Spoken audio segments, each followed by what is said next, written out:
Hey everyone, I'm Ryan. You're watching 60 Cycle Hum, and in this video, I'm saying goodbye to a friend.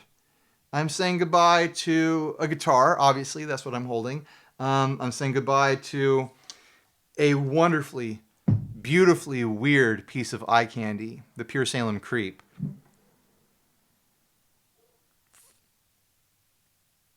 Long story short, I did my live video earlier this week where I was doing a garage sale listing off a ton of pedals that have been piling up around here. I got to make space.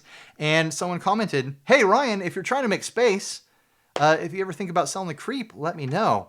I've honestly been thinking for a long time that I need to sell off a bunch of guitars. It's become ridiculous around here. I'll talk about that more in a minute. But anyways, we got in contact.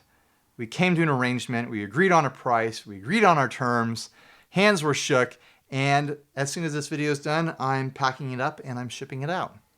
And that'll be the end of it. Well, not the end, it's going to a new home.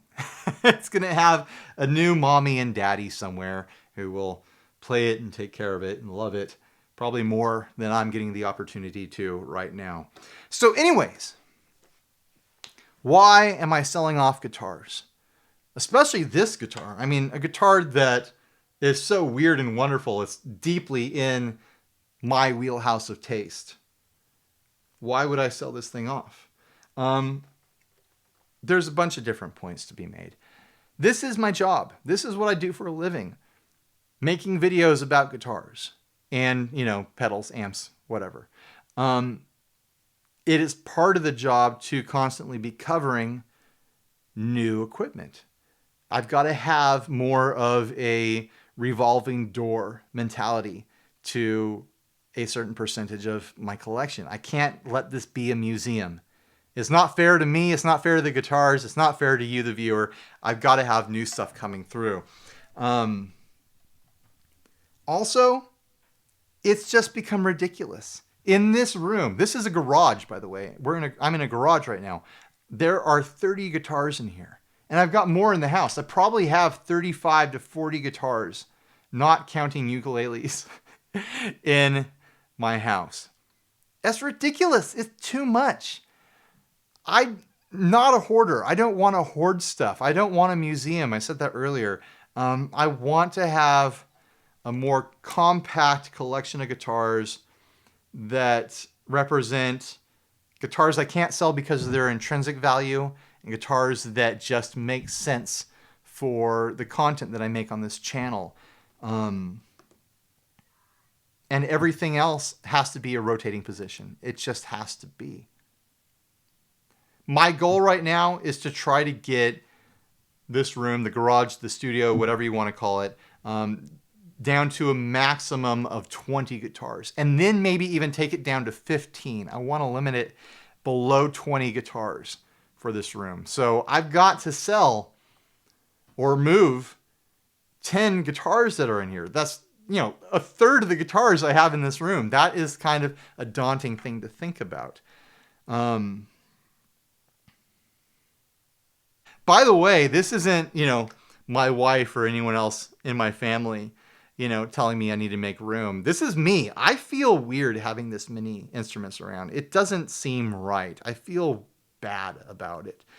So I want to kind of fix that too. I want to fix the way I feel about my collection. I want to feel like the things I have in my collection are either deeply special and personal, or they're, a rotating part of my workflow. And everything else has got to go. Another part of my plan, another part of my reasoning for all this is I want to do something I've never done before. I want to buy a vintage guitar, like a properly 1960s vintage guitar. I've had my eye on a couple models for a long time, and I'm completely certain I'll be able to fund it by selling the amount of guitars that I'm talking about here. And, also I want to reward myself. I want to pare myself down and then reward myself with something cool instead of just, what I've done with the pedals where I sold off a ton of pedals and I'm going to pay bills with that. I want to reward myself with a really cool guitar. There's nothing wrong with that, right? And I think that'll be interesting and good content. It'll be a learning experience for me to have experience with a legitimately vintage guitar. So anyways, which guitars am I thinking of? I've had my eye on vintage Yamahas for a long time. SG3s, SG5s, SG7s. There's a bunch of different models in that range. I'll put up pictures of what I'm thinking about. Some of those models are those really wild, just like modern art shaped goo shaped guitars with those long wild bottom horns and the big globby end on them and that long samurai headstock. Man, I just love those things. They're so wild. And there's reissues of them that came out in the 90s and early 2000s and whatnot. And they're more affordable. But I want to try the vintage thing. I want to try the real deal version of them. They're not terribly expensive, like kind of $1,300 to $1,500 depending on quality, and then you tack on shipping and whatnot. I know that selling, 8 or 9 guitars will get me in that territory pretty easily.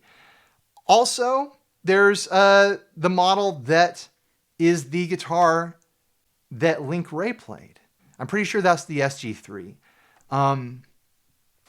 I'm having a tough time right now deciding which one I would go for. I've always wanted that wild-shaped Yamaha, but you know me, I'm a huge Link Wray fan.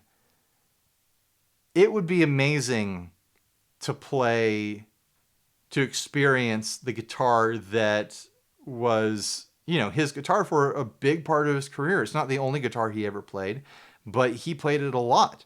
When I saw him live before he passed, obviously, he played that guitar.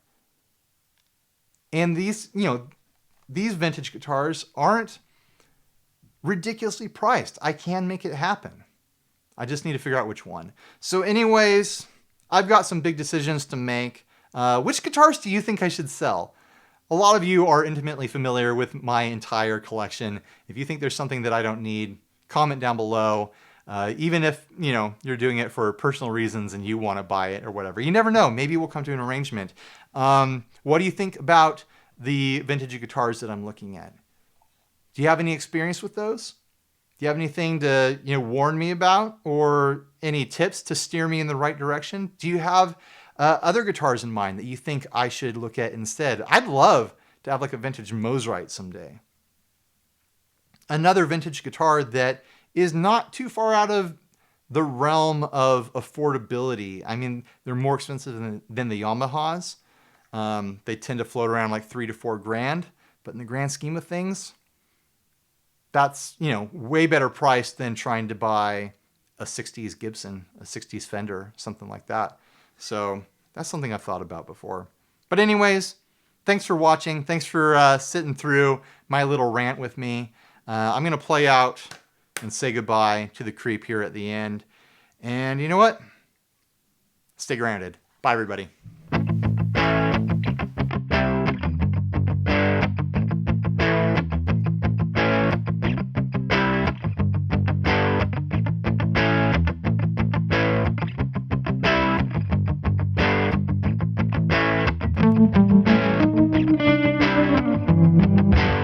Thank you.